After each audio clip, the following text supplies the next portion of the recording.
Hello and welcome back to another Doctor Who figure review. In today's Doctor Who figure review, I'll be taking a look at the first Doctor and TARDIS, part of the new B&M wave of figures from The Unearthly Child. Now, I have reviewed the 5 Doctor set, including the 3rd Doctor, Cyber Leader, Rashton Warrior Robot and the Cyberman, and I have reviewed the History of the Daleks, Planet of the Daleks set, which I'll leave a link in the description below to those figure reviews and my Doctor Who figure review playlist.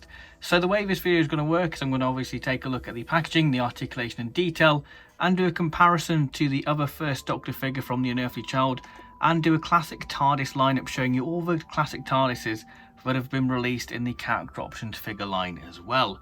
So without further ado, let's take a look at the packaging for this set. Taking a look at the packaging for the first Doctor and TARDIS from The Unearthly Child. So you've got the traditional Star Guide packaging motif there, the great window box displaying the set there so you can check for quality control if you want. The side of the box with opening doors, and the back of the box there we've got a nice little prototype image of the figure set themselves, and the bio on The Unearthly Child and about the TARDIS prop information there, so do feel free to pause if you want to have a little read about that. Backdrop wise for this set we have the Junkyard, which is a very nice little addition and is a great little display piece for this set there. You've got the nice cobbled street and sort of the various bits of junk in the actual junkyard, which, like I say, great display piece for this set.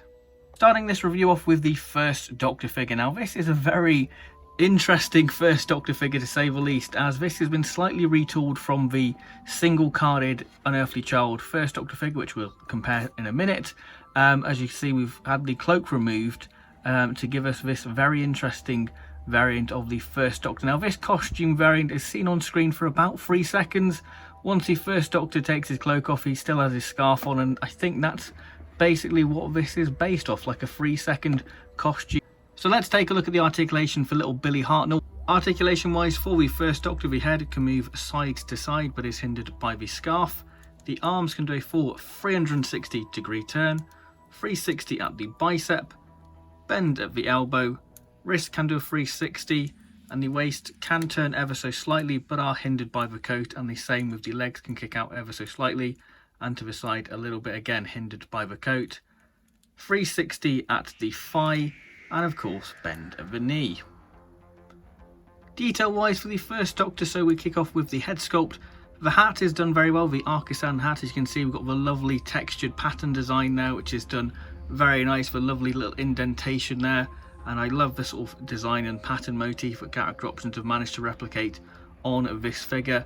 The hair is this very sort of dark grey with a slight white wash over there to really highlight the sculpting details where you can see all the individual hair strands there and how the hair sort of curls round the first Doctor's ear, which is done very nice. You can see sort of how it all sort of curls at the back there and sort of folds, and that sort of wash really does help accentuate the sculpting detail. The actual head sculpt of the paint apps are fairly crisp. You can see these sort of lines on the forehead there, the bags under the eyes, and the slight crow's feet around the Bill Hartnell's face, which is done very well. The lines there, the sort of cheekbones, the indentations to really highlight the bone structure of William Hartnell's face. It's all done very well, and you've got some sort of demonic eyes actually when it's looking up close. It's got sort of red eyes, which is rather interesting to say the least. The scarf is done in this sort of a bluey grey colour with sort of black stripes that are going across there, which could be a little bit neater. You can see they don't quite go all the way and sort of missing there, so the paint apps could be a little bit sharper on the actual scarf itself. And we've got the tassel details there, which sadly aren't painted because they are just in that block colour there. The cravat is this sort of black, charcoal black colour, so it sort of does get sort of lost in the black coat there, so you can't really see it from a distance. And we can see the shirt detailing, which again has this sort of bluish tinge to it. It could just be my eyes, but yeah, very nice still. The jacket itself, we've got the buttons sculpted there, and the jacket is closed, which is a nice little variation. The buttons are this lovely shiny black gloss finish to them. We have the pockets sculpted there on both sides, again very nice attention to detail, and we do have the seams of the jacket there, and again the buttons on the coat. Another thing to mention on the first Doctor figure is that the ring hasn't been painted, sadly, which is a bit of a shame. And what is interesting is the 5 Doctors, 3rd Doctor has his ring painted, but not the first Doctor, so that's a rather interesting thing, whether the budget went on the TARDIS. But yeah, that's a little bit of a shame that that is missing on this figure. Coat now. We have the same sort of similar issue as the Centerite set. We have these rather funky trousers, which again give me sort of a sort of Doctor Who annual comic vibe, with this sort of brownish sort of I wouldn't say sort of a darker brown compared to the Centerite trousers, which we'll take a look at as well, just to compare sort of the B&M First Doctor trousers. But yeah, you can see that the sort of brown is slightly different on one of the legs. You can see it's a lot darker on this one compared to the other one, and this one seems to have a bit of a chunk missing out of his leg there, which is rather interesting. Again, got some nice creasing details, the seam of the trousers. But yeah, for the most part, the checks are done very well, very good for the scale of the figure.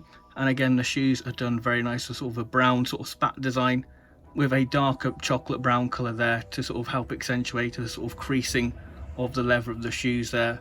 And yeah, very nice sort of standard detail for the First Doctor. Rather interesting variant of the First Doctor. So let's do a quick comparison to the other First Doctor figures. Doing the comparison now to the First Doctor figure in the B&M set. So we have the original Forbidden Planet First Doctor and TARDIS set there. We have the B&M one, and then I've chosen the Web Planet and Centerite one just to compare the brown trousers. And then we have your standard First Doctor from the 2009 Forbidden Planet exclusive set. So let's move on to the comparison to the Forbidden Planet Unearthly Child one and the B&M one. So first thing you notice is sort of how pale this new First Doctor figure is. It's a bit more chilly for this First Doctor in Totter's Yard, maybe because this First Doctor has a cloak, so he's a little bit more toasty.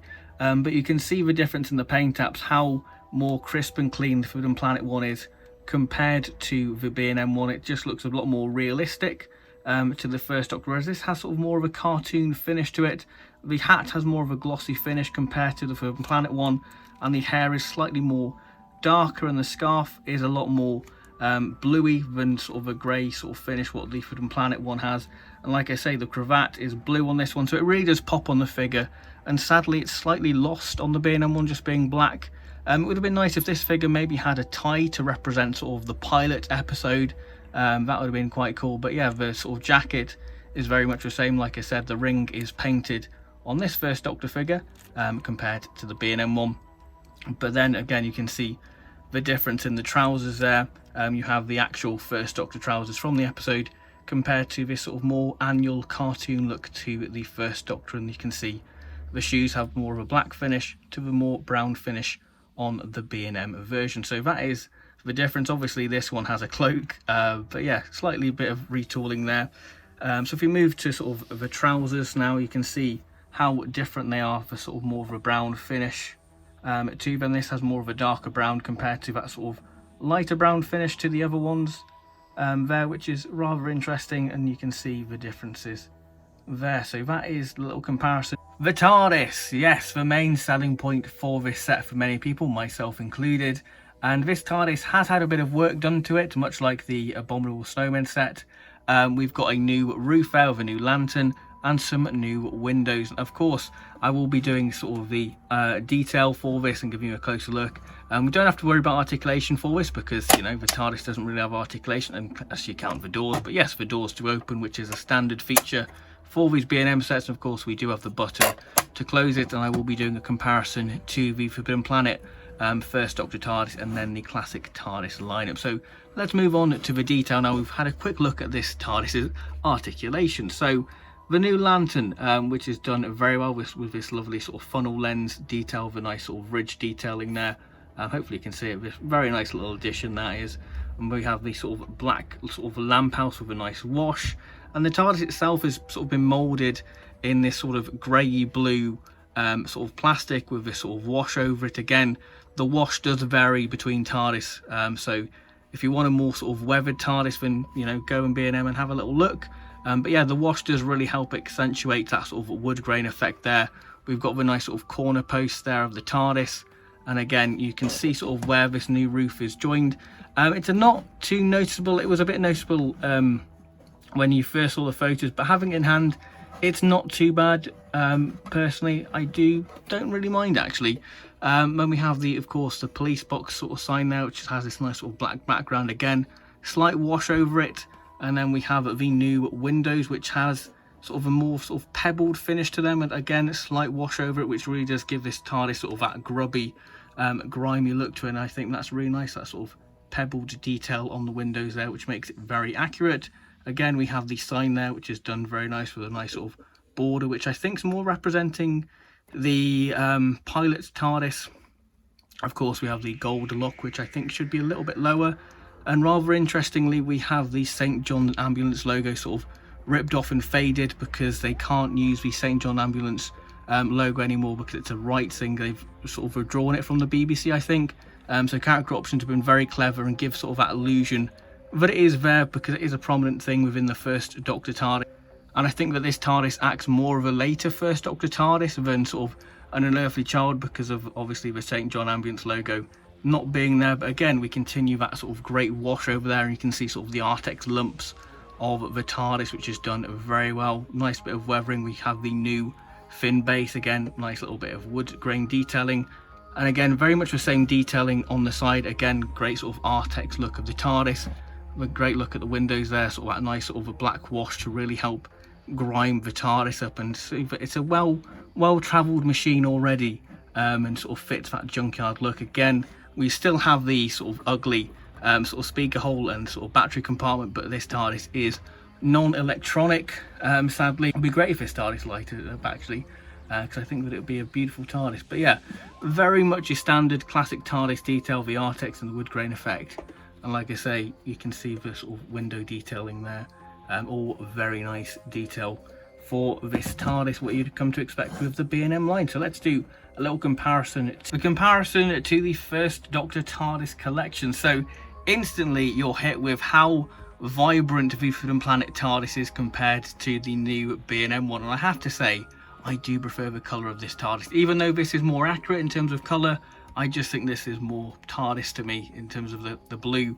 So if you take a look at the roof, you can see the difference there with the lantern. This uses the 7th Doctor TARDIS sculpt, and of course this has a new roof sculpted with the new lantern, so it's a lot more accurate there. And it's just amazing how we sort of thought this is a nice little TARDIS, it's a good looking TARDIS, and then you get something like this where you're like, how did we love this? I mean, I still love it. It's still one of my favourite classic TARDISes the character options line have done. But yeah, you can just see how sort of off this TARDIS was.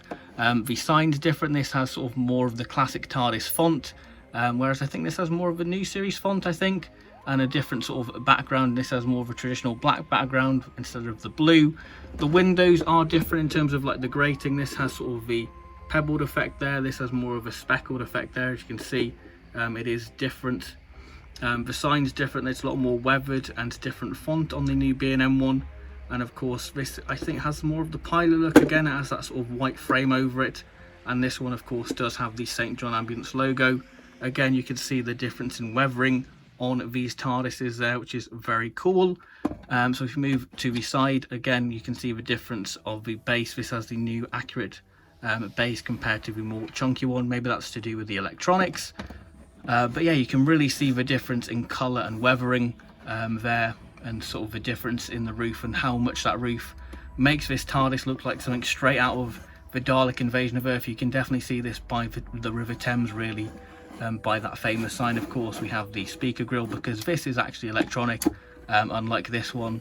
But yeah, you can see the real difference in the TARDISes there. This has more of a clean, this almost looks like a Peter Cushing TARDIS now, compared to this new B&M one. So yeah, it still has a place in the collection. I still love it, but yeah, I think that this has become the definitive first Doctor TARDIS in the collection. This acts as like a very early first Doctor TARDIS, and this acts as sort of a later first Doctor TARDIS with the sort of ripped St. John Ambulance logo there.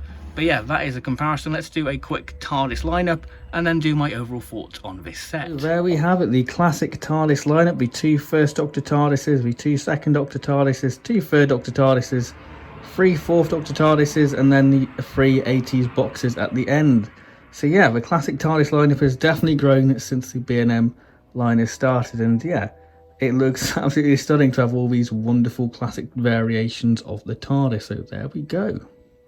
So that is my review of the new B&M First Doctor and TARDIS from An Unearthly Child. So what do I make of this set? Well, the First Doctor figure, I'm going to be honest, I think's okay. I think there are better First Doctor figures in the line. This has sort of the stylized, sort of cartoonish look to the first Doctor some of the Doctor figures have in the B&M line, and I think that it sort of matches the outfit in a way, sort of have that sort of annual comic book look to the first Doctor figure. It's okay.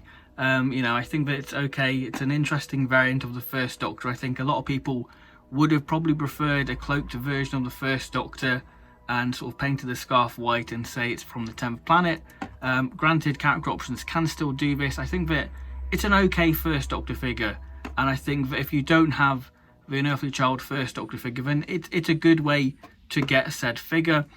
But the TARDIS is the main selling point. This is a thing of beauty. It definitely looks like a model you would have seen in the 1960s. Like I said, it looks like something straight out of the Dalek invasion of Earth, or you would see in the Keys of Marinus. I think that it is a beautiful replica of the 1960s box. The new lamp and roof just make this TARDIS look very accurate, and just this sort of a little tiny little bits of details like this sort of ruined St. John Ambulance logo to get around that sort of license.